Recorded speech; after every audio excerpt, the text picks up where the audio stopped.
Muy Bi, tadi kan cerita penunggu rumah Camuy. Kalau penunggu rumah lo tuh apa, Bi? Jadi pas zaman gue SMA, itu mbak gue ngeliat ada sosok di balkon gue. Dia bilang, "Bu, maaf, jujur banget, saya tuh takut kalau misalkan nutup pintu balkon pas maghrib-maghrib." Kata nyokap gue, "Kenapa?" Jadi mbak gue tuh cerita, kalau misalkan pas maghrib nih ya, mbak gue misalkan naik dari tangga, terus kayak jalan ke ruang tengah di lantai 2 itu, terus dia ngeliat ke kanan ada balkon kan. Nah balkon tuh pintunya kebuka. Dia ngeliat di balkon gua itu ada sosok badannya kayak anak kecil, kayak tuyul, tapi ada rambutnya panjang, terus mukanya tua, kayak jenglot gitu, tau gak sih lo? Iya. Jadi mukanya jenglot, ada rambutnya panjang, tapi badannya kecil kayak tuyul. Nah si sosok ini tuh ngerangkak di balkon gua, terus si sosok ini tuh naik ke atas pagar balkon itu, terus loncat aja ke bawah, loncat. Aneh banget. Serem banget kan? Iya. Nah, akhirnya setelah ditutup, ternyata dari suaminya pembantu gua yang kayaknya emang sensitif atau ngerti hal-hal kayak gini ya, dia bilang kayaknya ada yang iseng sama keluarga gua, ada yang ngirimin guna-guna gitu. Oh itu kiriman? Kayaknya tuh kiriman. Dan gak pernah ada semacam pengusiran juga sih dari rumah gua. Entah, gak tahu tuh si sosok ini masih ada atau enggak di rumah gua. Muy Bi, Iya. ada satu gedung apartemen di daerah Jakarta Selatan yang ternyata tuh berhantu. Jadi ini yang ngalamin tuh temen gue sendiri.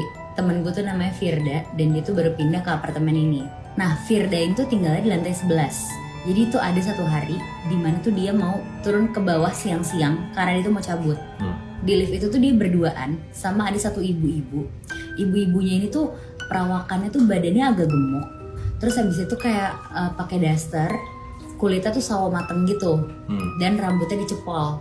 Abis itu pas lagi turun, si ibu-ibu ini bilang, "Mbak, nanti di lantai 5 pasti tiba-tiba kebuka nih pintunya." Dan pas banget si indikator liftnya ini berhenti di angka 5, bunyilah teng, padahal nggak dipencet angka 5-nya. Terus abis itu si ibu-ibu tuh ngomong, "Tuh kan bener Mbak apa kata saya, pasti abis ini ada anak kecil jongkok di depan situ." Random banget kan dia ngomong gitu. Terus akhirnya kebuka tuh pintunya. Pas kebuka, bener ada anak kecil perempuan jongkok, matanya tuh kosong, kayak Kosong lagi nih? bengong gitu. Oh, tatapannya kosong. Oke. Di situ tuh akhirnya mereka berdua diem tuh, karena tahu itu bener kan. Akhirnya si ibunya tuh udah diem doang, sambil tuh kayak berharap ya udah pintunya ketutup cepet-cepet deh gitu. Sampai akhirnya pintunya udah ketutup, akhirnya mereka ke bawah lah ke lantai dasar. Terus si ibunya tuh ngomong, "Iya saya udah semingguan ini tuh di lantai 5 kalau turun pasti berhenti Mbak." Terus ada si anak kecil itu lagi. Nah malamnya si Firda ini baliklah ke apartemennya dia sekitar jam 8 malam. Nah ada lift yang udah kayak hampir ketutup gitu Muy Bi. Ditahan lah sama dia buat dia masuk. Pas dia masuk ke dalam, ternyata ada anak kecil itu lagi, anak kecil perempuan itu. Tapi ada satu bapak-bapak pakai peci juga di dalam sama mereka. Jadi mereka bertiga nih sekarang. Oke. Nah pas masuk, si Firda sebenarnya agak deg-degan kan, aduh ini anak yang tadi lagi. Nah terus sepanjang mereka naik lift, si anak kecil ini tuh ngeliatin si Firda terus-terusan. Sampai akhirnya si anak kecil ini ngomong lah ke bapak-bapak itu, "Ayah tadi dia temenan sama hantu, bibi-bibi yang meninggal pas corona itu." Anjing. Yang hantu berarti bukan si anak kecil itu? Kalau menurut anak kecil itu hantunya si ibu-ibu itu yang ada di lift bareng Firda. Wah gila, pecah banget. Terus si bapak-bapak itu tuh kok nggak enak kan sama si Firda ini. Akhirnya dia ngomong, "Hus, maaf ya Mbak, namanya juga anak kecil," kayak gitu kan. Terus mereka pas sampai di lantai 5 keluarlah tuh ke lantai 5 si bapak ini sama si anak kecil ini, yang ternyata itu tuh bapaknya. Oke. Terus udah nih, nah sampai akhirnya besokan ya si Firda tuh balik kerja malam dari kantor. Akhirnya dia naik lagi lah ke lift. Nah pas dia masuk ke liftnya, si Firda ini satu lift lagi sama si ibu-ibu yang kemarin. Mampus. Si bibi-bibi ini yang berdaster dan dicepol itu. Akhirnya si Firda tuh mau mencet liftnya, jadi dia tuh kayak agak ngebelakangin gitu loh. Jadi posisi ibu-ibu itu di belakang dia, karena dia juga sebenarnya agak takut kan. Dia mencet lah lantai 11. Tapi anehnya si ibu-ibu ini tuh di dalam lift nggak ada angka yang kepencet. Mampus. Jadi nggak tahu mau kemana nih si ibu-ibu ini. Iya, Akhirnya si Firda mencet lantai 11 kan. Udahlah selama di lift mereka diem-dieman. Si Firda juga udah takut banget. Sampai akhirnya pas udah mau ke lantai 11, pundaknya si Firda tuh kayak dicolek.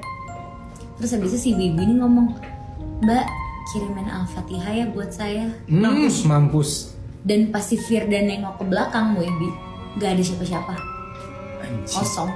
Bi, Nat, setiap sekolah pasti punya guru yang punya sixth sense kan? Rata-rata ada. Iya, kayak guru tuh bisa ngeliat ada makhluk halus di mana, atau dia bisa tahu kalau muridnya nyontek gitu Iya, kan. Cerita yang gue dapet ini beneran dari temen gue, dan yang bisa ngeliat yang punya sixth sense itu guru biologi.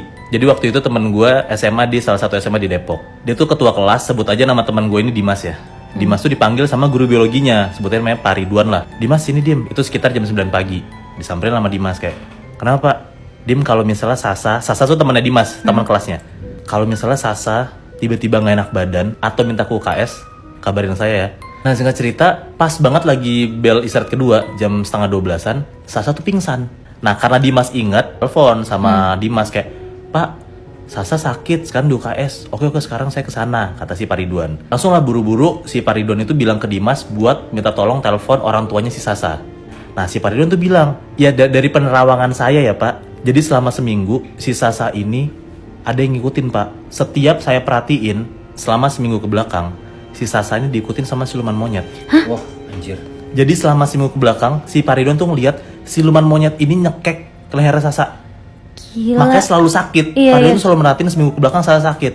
Ditanya nih sama Pak Ridwan, Pak maaf Pak sebelumnya, saya mau nanya, selama seminggu ke belakang, di rumah bapak tuh ada cowok rambutnya jabrik, pokoknya di ciri-ciriin lah disebutin sama Pak Ridwan. Diiyain lah sama si orang tuanya Sasa kayak, ya itu adalah tukang yang selama seminggu ke belakang ngebenerin rumah saya. Nah katanya, kata Pak Ridwan, ini sepenerawangan Pak Ridwan ya, si cowok ini, si mandor ini pengen ngelecehin si Sasa, tapi selalu ditolak sama Sasa. Nah karena si cowok ini benci banget sama Sasa dan gak terima, kayak ditolak gitu, akhirnya diguna-guna, dipelet sama siluman monyet itu. Gila. Dan katanya, kata si Pak Ridwan ya, sepenerawan Pak Ridwan, si cowok ini, si mandor ini, saking kesel sama Sasa, dia sampai berguru. Dan emang berguru nih sama salah satu orang pintar di daerah Depok.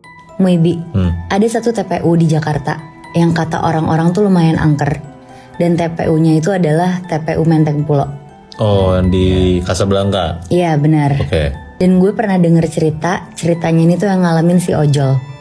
Di sebelah TPU itu tuh ada jalan potong kecil. Yang jalannya tuh gelap, banyak pohon-pohon. Nah satu hari ada ojol yang bawa penumpangnya kayak udah sekitar jam 1 sampai 2 malam ngelewatin jalan potong itu. Dan itu tuh emang kondisinya tuh mereka cuma sendirian doang. Jadi motor mereka doang di situ. Ya. Pas lagi jalan di jalan potong itu, tiba-tiba si ojolnya ini tuh ngeliat di kiri jalan ada cewek pakai gaun putih terus ngadep ke belakang gitu. Kayak dipapasin sama si ojol itu, dilewatin gitu loh. Oh, oke. Sampai akhirnya si penumpang ceweknya ini tuh notice. Terus dia ngomong, Bang ngeliat juga ya? Terus abis itu si abangnya bilang, iya lagi Neng. Terus akhirnya si penumpangnya ini bilang, ya udah Bang istighfar aja, dibacain ayat kursi. Terus sambil kayak mereka langsung jalan aja lah. Pas dia jalan, si sosok ceweknya ini tuh ada lagi di kiri jalan. Kan udah dilewatin. Ada lagi muncul lagi. Terus dia coba jalan lagi lurus, muncul lagi tuh cewek. Anjing, berkali-kali. Berkali-kali. Spontan si ojolnya ini tuh diem, nge-freeze, bener-bener gak bisa gerak sama sekali. Sedangkan si penumpangnya ini kan ngeliat juga ya. Terus si penumpangnya tuh ngomong kayak, Bang ayo bang jalan aja bang, aku takut bang, ayo bang. Tapi si abang ini bener-bener gak bisa ngapa-ngapain, diem doang nge-freeze. Sampai akhirnya di tengah-tengah kepanikan itu, tiba-tiba tuh dari atas pohon ada rambut cewek jatuh ke bawah. Dan si cewek itu tuh cewek yang dari tadi di jalan kiri itu, kepalanya tuh ada pada depan sama si ojol ini. Dan ngeliatin mereka berdua. Anjir. Gila banget gak sih? Nah dia tuh refleks ngelihat ke arah Menara Saida itu ada kayak satu kaca bolong. Dan dia ngeliat kayak ada sosok putih yang kayak duduk gitu loh, Nah gue ada temen, dia tuh punya radio di Jakarta, sebut aja namanya Angel. Dia tuh selalu siaran Senin sampai Jumat 8 sampai 12 malam. Nah dia itu kalau misalnya mau pulang harus ngelewatin Menara Saida. Dia pulang naik mobil dan ngelewatin tol itu tuh. Jadi kalau lo setiap lo jalan ngelewatin Menara Saida tuh kan banyak kaca-kaca yang bolong kan. Nah dia tuh refleks ngelihat ke arah Menara Saida itu ada kayak satu kaca bolong. Dan dia ngeliat kayak ada sosok putih yang kayak duduk gitu loh, Itu kayaknya ya, itu kayaknya tuh sosok kuntilanak. Hari pertama dia pulang, dia ngelihat itu. Hari kedua, ketiga, dia tuh selalu ngelihat ada sosok putih yang duduk di ujung jendelanya. Nah, karena dia takut banget, akhirnya di hari keempat nih, dia tuh jadi kayak sebisa mungkin dia nggak mau nengok ke arah sana lah.